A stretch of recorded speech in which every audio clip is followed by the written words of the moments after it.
Hello everyone, good evening. I am Kim Zain Figueroa. Now I'm going to discuss about the effects of a short-term plyometric and the resistance training program on the fitness performance in the boys age of 12 to 15 years old. Now, let's see the overview. We have here the introduction, materials and method, training program, summary of discussion, result, and the conclusion. So, early adolescence, ages 12 to 15, is an important stage of a physical development where strength, speed, and coordination rapidly improve. Proper training during this period can safely and effectively enhance overall fitness.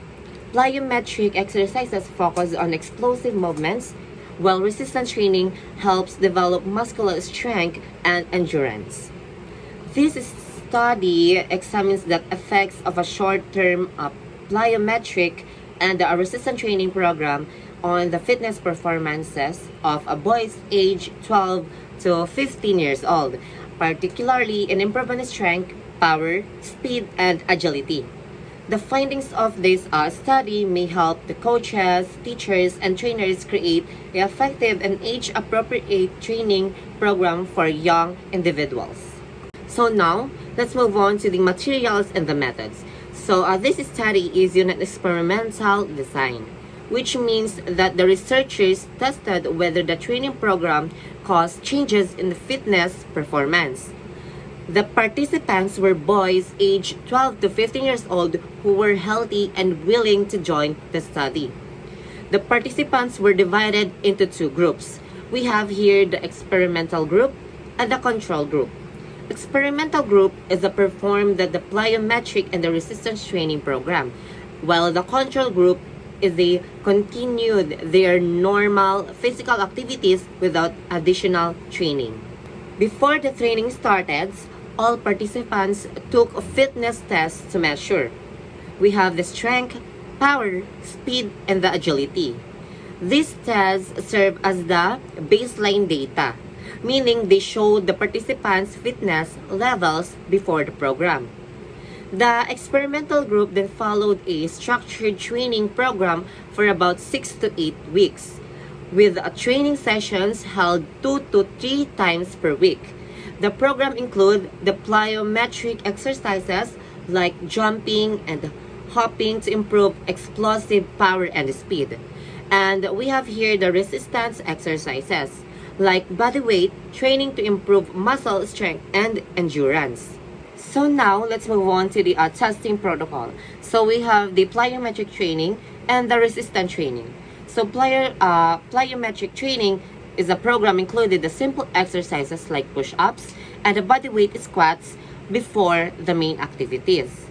These exercises help prepare the body and improve basic movement skills. The main plyometric exercises such as jumping and hopping were used to improve power, speed, and agility. While the resistance training is after stretching or plyometric exercises, the participants performed resistance training. Each session started with lightweight lifting drills using a wooden dowel or a light bar to practice proper form. Now let's move on to the training program. This table shows the 6 weeks of polymetric training program used in the study. The exercises become more challenging every 2 weeks to gradually improve the participants' fitness and skill. Now we have here the week 1 and 2. Participants performed a 1 to 2 sets with a 10 repetition. The exercise focused on the basic jumping and movement skills such as double leg jump, standing jump and reach, lateral taps, cone drills, and the figure 8 drills. So these activities help improve coordination, balance, and the basic explosive power. Now in week 3 and 4 is the participants performed in 1 to 2 sets with the 8 repetition. The exercises become more advanced, including the ankle jumps, hurdle hops, zigzag jump drills, jump and turn 90 degrees, and the power skipping. So these exercises is focused more on agility, speed, and explosive movements. And the last one is the week 5 and 6. Participants performed a 1 to 2 sets with the 6 repetitions. The exercises were more intense and challenging, such as dot drills, single leg cone hops, long jump and sprint, tuck jumps, split squat jumps, and the shuttle drills. So these activities aim to improve power, quickness, balance, and overall athlete performance. And now let's move on to the results. This table shows the fitness results of two groups after training.